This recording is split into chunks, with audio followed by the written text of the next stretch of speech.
Mark Gronowski watch continues. Can Iowa land the coveted quarterback? Plus, Iowa women's basketball falls for the first time in a long time at home. Carver-Hawkeye Arena in Big Ten play. All today, Locked On Hawkeye.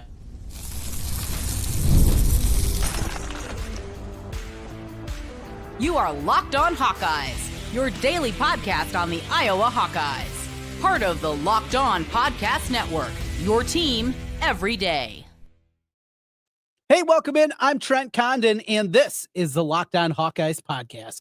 Thanks for making Locked On Hawkeyes your first listen every day. We're available wherever you find podcasts. You can also watch us on YouTube. While you're there, hit subscribe. Just takes a moment and helps us get in front of more Hawkeye fans. Today's episode of Locked On Hawkeyes is brought to you by GameTime. Download the GameTime app, create an account, and use code LOCKEDONCollege for $20 off your first purchase. Lots to get into here today. We're going to talk some Iowa women's basketball as they fall against Maryland on Sunday evening. A frustrating game overall. Got down by 25, came back, got it within a 5-point deficit, but never could get over the hump in that one. Freshmen continue to impress. We'll talk about that. Also, Scott Dochterman from The Athletic. He's going to be joining us coming up here in just a few moments. But we kick things off with the weekend that was in Hawkeye athletics. And yes, it was a brutal defeat on Friday night from the men's basketball team. That was ugly. Mentioned the disappointment of what happened on Sunday from the women's program. However, I don't think I was alone with many of you that were waiting what was happening with Mark Gronowski, the South Dakota State transfer quarterback. What was happening on his visit? Was there going to be any update? Were we going to get a commitment? What was going to happen on that one? I was on, I don't want to say pins and needles, but I was hitting refresh on social media a couple of times, jumping over the message board, seeing, is there going to be anything that eventually was going to come out of this one? And we didn't. So reading a couple of comments from Brad Heinrichs, who runs the Swarm Collective, the arm of Iowa athletics now that helps pay the players. And he said that Mark Gronowski, after his visit this weekend, traveled back home. So they first didn't get the commitment that they wanted, maybe before he left campus. But one thing that Brad mentioned is that they were giving him time. You know, this is not a situation where Iowa is after a bunch of quarterbacks, that the Hawkeyes, you know, have a group of 2, 3, 4 guys that they're looking at to come in here and be the guy, and they're just waiting for the first commitment, or they have a certain pecking order that they want to play out. And because of that, they need an answer now. It's Mark Gronowski or probably nobody at this point at the quarterback position. They're still out there recruiting cornerbacks. They're still out there looking at wide receivers. Maybe some good news on that front with Sim Phillips, the UT Chattanooga, a wide receiver that was rumored to possibly be visiting USC. That didn't appear to happen this weekend, but so you have that. And that makes it much easier. One other thing that I heard is that the staff put their best foot forward. I mean, that's no surprise. Tim Lester laid out the vision of why this was going to be different. He's not making a choice of coming into just some decrepit offense, passing game that has no chance of getting better, why it was going to be better, and why a guy like Mark Gronowski can improve it. But the other thing that I heard was that Kirk Ferentz did a very good job of not just relaying his connections to the NFL, and we know they're immense. And one of the best things about the Iowa program, and one of the reasons that when they do have success recruiting with some top-end guys, is selling just that, right? The ability not just to get to the league, but the path to get there at a place like Iowa is easier than programs of similar ilk. The reason for that is Kirk Ferentz and his connections and the respect that he has built. And I think a lot of people miss that part of it. It's not just that he coached in the NFL, 30 years ago. That's not what it is. It's the connections that he has made. It's the respect that people have, both coaches and evaluators, scouts, GMs, all the people that really matter when it comes to the decision making. They believe in Kirk Ferentz and what he says, and that he's going to tell the truth about his guys, that he is not going to sell you 11. He's going to give you everything that you need to know to make an informed decision about these guys, about these players, and eventually it works out incredibly well. So that goes hand in hand. So what Kirk Ferentz did is not just say, come here, my connections will work, but already starting that. and the evaluation process. And talking to a few more people in the evaluation space, and we talked about, if he's a 4th, 5th rounder, that choice for Mark Gronowski in the NFL draft, I think is going to be a little bit more difficult. And the more that I've heard, the more that I've read, and talking to a few people that know a little bit better, maybe even later than that. Like 4th round's probably the absolute tip top of the sphere where Mark Gronowski would go, and likely more in that 6th, 7th, or maybe even undrafted free agent range. And that changes the equation because you're talking about getting a pretty good chunk of change to come to be Iowa's quarterback for a year. You couple that with an ability maybe to improve your stock, doing it against Big Ten defenses as opposed to against the FCS. I've seen a lot out there, and there's some comments being made. Well, he sucked against Iowa, when he had the chance 3 years ago. Okay. He was coming off an ACL tear. It was his first start in over a year.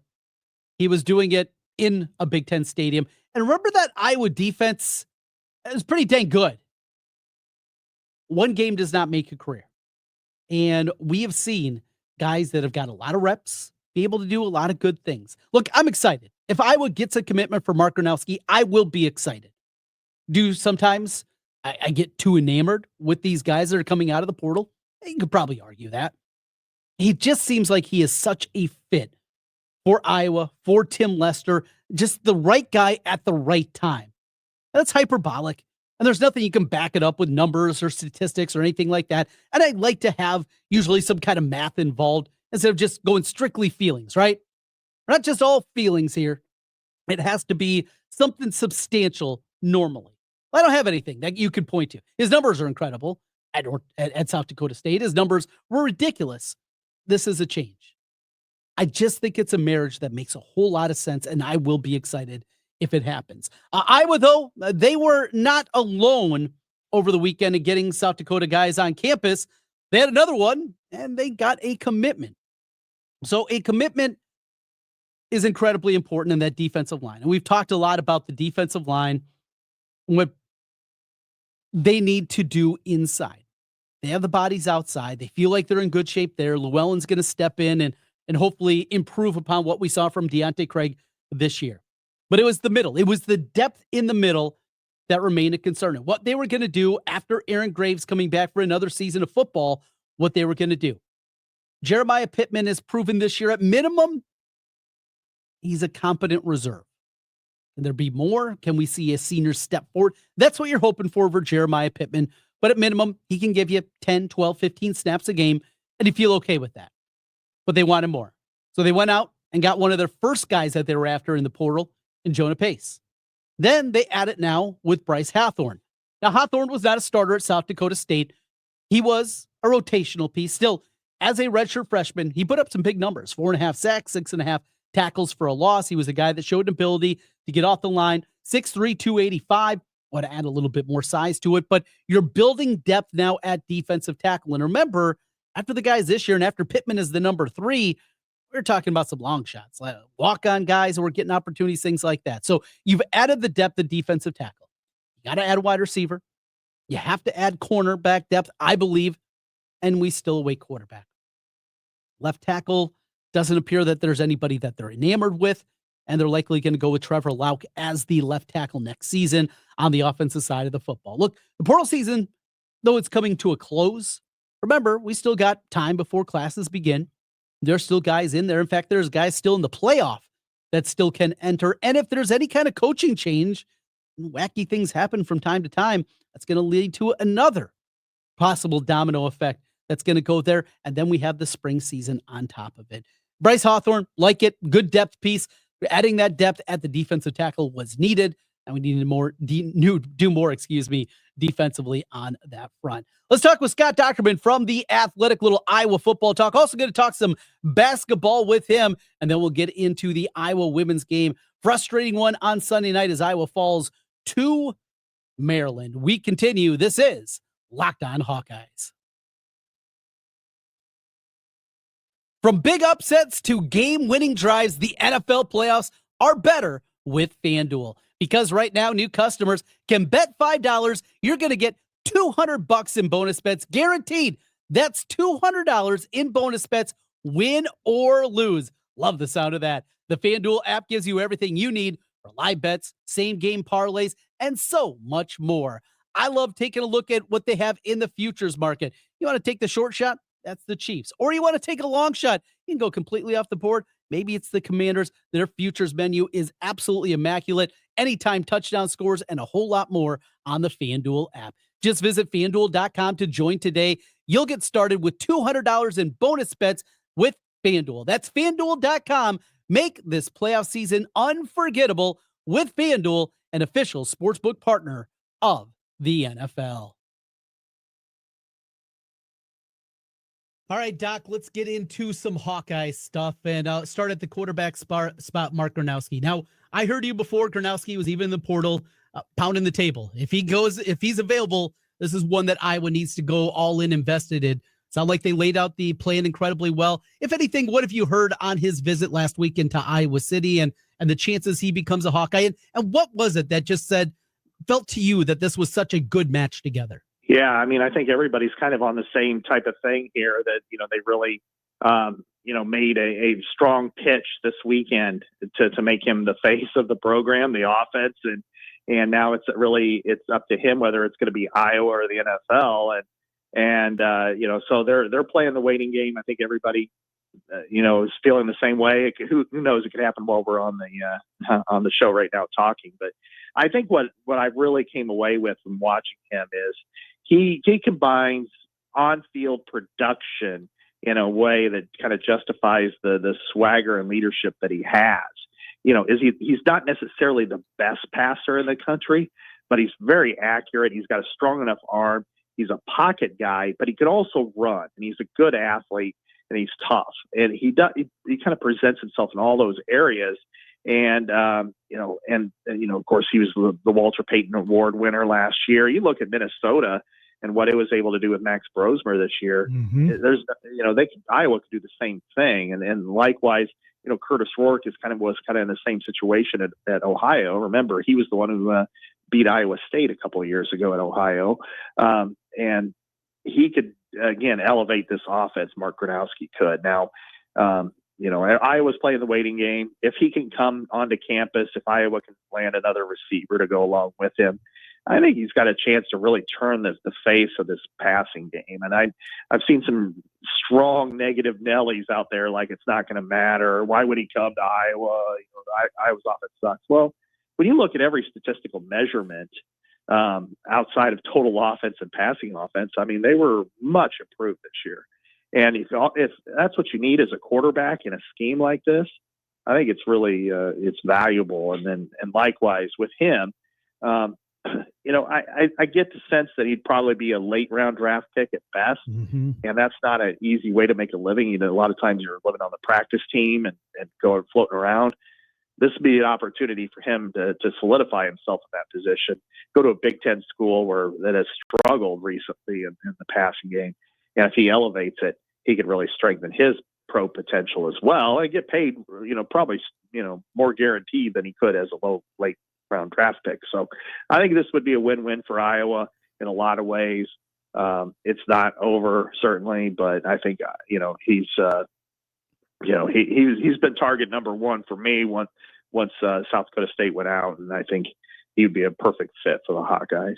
Did you have a chance to ask Dane Brugler, the Athletics NFL draft, Nick, if you will? And he's really good at what he does. Where he has Gronowski as far as kind of a range of picks, rounds that he thinks that he could be picked should he enter the draft this year? I haven't talked to him about it. I mean, it is kind of a weaker class, if you will. Mm-hmm. But he from what I've seen, and this is just so preliminary right now. We got to wait for the echo chamber to stabilize a little bit on quarterbacks, but that he is more in that 6th, 7th round.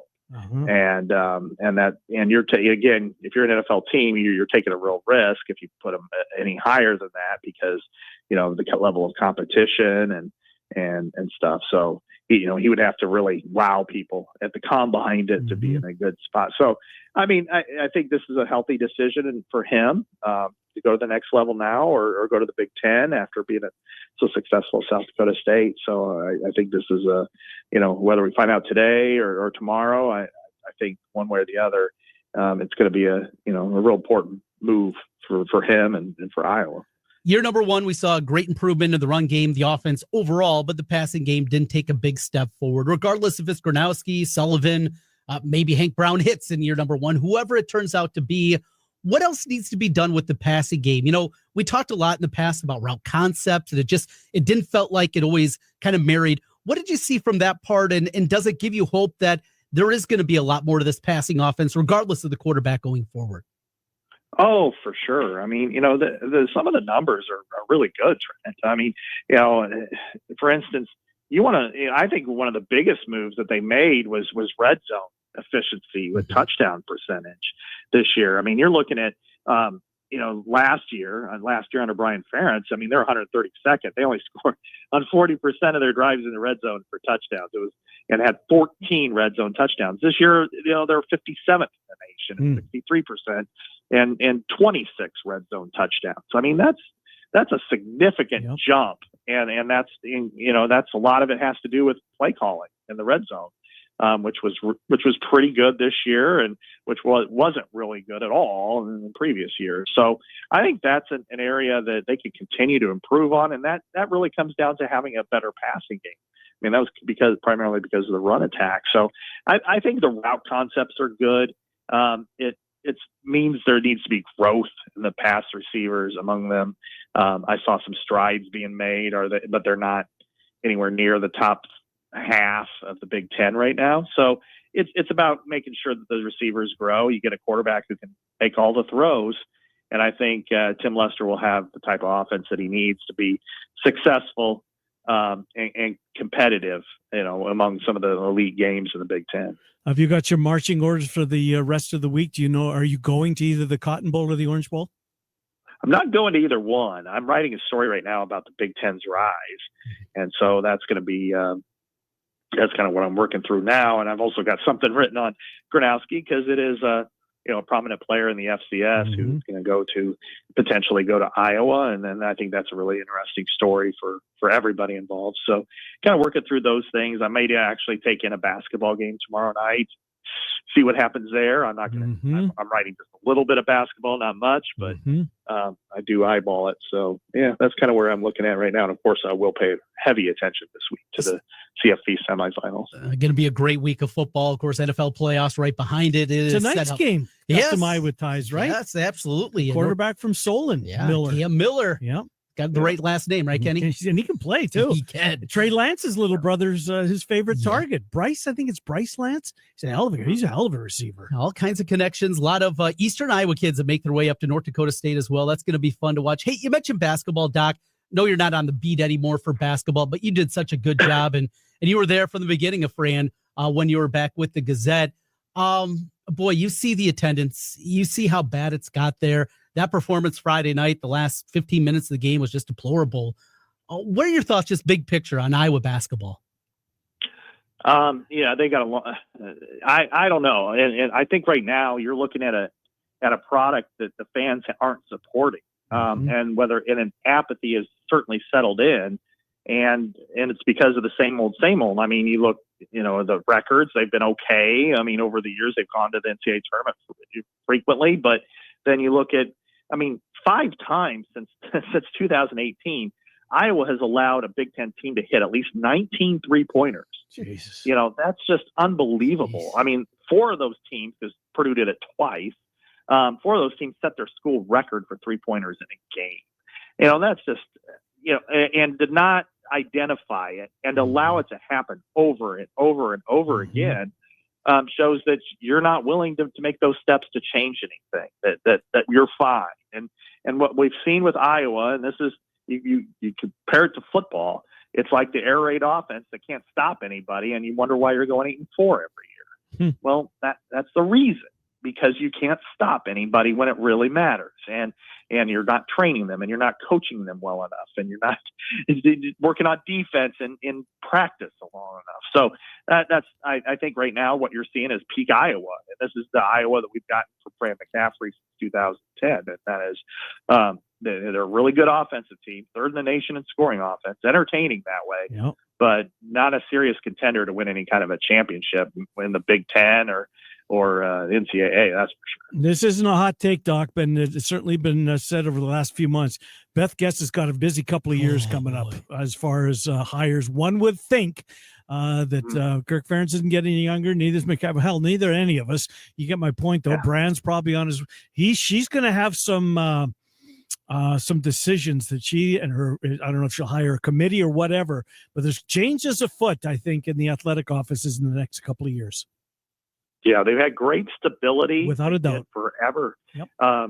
When everybody's looking at Fran as like the newest one, and it's been 15 years now. I mean, that's pretty incredible. But yeah, I mean, everybody's time kind of runs out. Kirk will be 70 this year. Lisa already retired. Yep. Brands has been around for a long time. I mean, there are going to be some changes soon. It's just, I think when you look at men's basketball and you say, okay, football is sold out every game. Women's basketball is sold out every game. Wrestling is sold out every match. Men's basketball, you go in there and it's not the home court advantage it once was. And it shows that there is when I go out and about and I talk to people, whether it's about Iowa or anything, they want to talk about anything but men's basketball. It just doesn't even enter their mindset anymore. And that's a shame, because it wasn't that long ago when it went hand in hand with football. I mean, it was like a handoff, like a baton. Like, okay, now it's your season. And people talked about it all the time. Now they just don't even care. Doc, great stuff. Appreciate you coming on. We'll look for those two pieces of your work coming up this week at The Athletic, and we'll talk to you next week. Thank you, Scott Dochterman. Appreciate you coming on. All right. Have a good one, guys. Yep, thank you. Scott Dochterman from The Athletic. Today's episode of Locked On Hawkeyes is brought to you by GameTime. Look, taking a look at this new 12-team college football playoff field, the games have been just an amazing experience, bringing fans together like never before. We had home field, then neutral field, and now we get to the semifinals. It reminds you of the excitement of past playoff games, and I think takes it to another level. I can't wait to see new memories that are going to be made with the new format. GameTime has a new feature called GameTime Picks. It makes getting tickets for events even easier. It filters out the fluff to show you only incredible deals on great seats, so you don't have to waste time searching through thousands of tickets. Recently, I used GameTime Picks to find tickets for a game I was looking for. Browsing through the deals was a breeze. I found a great value, all kinds of seats around the venue. Finding my way around Carver-Hawkeye Arena, getting some tickets for the kids. The super deal in particular stood out as the best value for the event. I love that I could see the views from the seats before buying, and the app shows the total up front. No more surprise fees at checkout. Plus, the on-time ticket delivery and lowest price guarantee gave me complete peace of mind. Take the guesswork out of buying tickets with GameTime. Download the GameTime app, create an account, and make sure you use the code It's Locked On College for $20 off your first purchase. Terms apply. Again, create an account and redeem code Locked On College, LOCKEDON COLLEGE for $20 off. Download GameTime today. Last minute tickets, lowest price guaranteed. Trent kind of back with you one final time. Locked On Hawkeyes. Thanks for being with us. Hey, hit that subscribe button if you're here. Just takes a moment and helps us get in front of more Hawkeye fans. If you're listening podcast only side, 5-star reviews. Greatly appreciate that from each and every one of you. Went over 4,000. Thank you for that on our YouTube subscribers. Let's keep pushing those numbers up. And big shout out to everybody joining us on the YouTube side of things. All right, let's get into what we saw last night. A frustrating game against Maryland. And as we talked about previewing the game, Maryland, Brenda Freeze, got some new faces, a lot of new faces there. They're going to be tough. They're going to be physical. They're going to be athletic. That's what her teams do seemingly every single year. And you saw that show up again. The turnovers are a problem. We've got to past the point now where we can just say, well, they'll figure it out. No, it appears that this is going to be an issue really all season long with the turnovers. Now, Iowa's been a turnover team. Caitlin Clark had plenty of them, some on her teammates, but there were plenty that were credited to her. Couple of concerning things. The play, once again, of Hannah Stolke, 1 of 8 from the floor, 2 of 4 from the free throw line, just so many times, and felt like she had the advantage. She'd get a step on somebody and just couldn't find the right angles, hitting off the bottom of the rim. Just one of those frustrating games. And again, that size and athleticism is going to give you problems. I mentioned before the game, Sailor Poffenbarger, boy, she was good and didn't shoot it particularly well. Did hit a couple of 3-pointers. But the difference was the 3-point shooting of Sellers and Smikely, and she was all over the place. They just were able to hit shots and balloon that lead out to 25. And when Iowa got it back, even when they're making the run, they got it to single digits. I think that was in a couple of Stulke free throws. They got it there. They got it down to 5. Just never could come up with that play. And credit Maryland. They came up with responses. Look, they got to play the pace that they wanted. Now, Iowa's dreadful second quarter, I think, also had a big piece to do with that. In fact, points off turnovers, Maryland scored 27, 23 for Iowa. I mean, they basically kept that even, that stat, points off of turnovers. But it was the inability to get shots up. And when you turn it over that many times, that's going to show up in a big-time way. Iowa won the rebounding battle, 44-41. They were aided by 13 offensive rebounds in that. But just overall, Iowa didn't have an answer. The defense looked rough at times. How about the plus-minus? Eddie O'Grady, minus 19, a minus 9 for Lucy Olson. Those were the two lowest on there. But you continue to go back, and the reason that you're still optimistic with this team, it's these youngsters.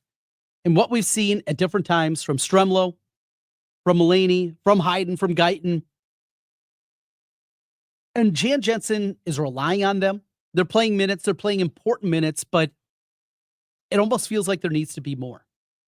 In a year number 1 for Jan Jensen, in a transitional year for the program coming off of Caitlin Clark, when you lose a transformational player in Caitlin Clark, there's going to be growing pains. There's going to be frustration. Lucy Olson is as good of a stopgap as you could possibly find.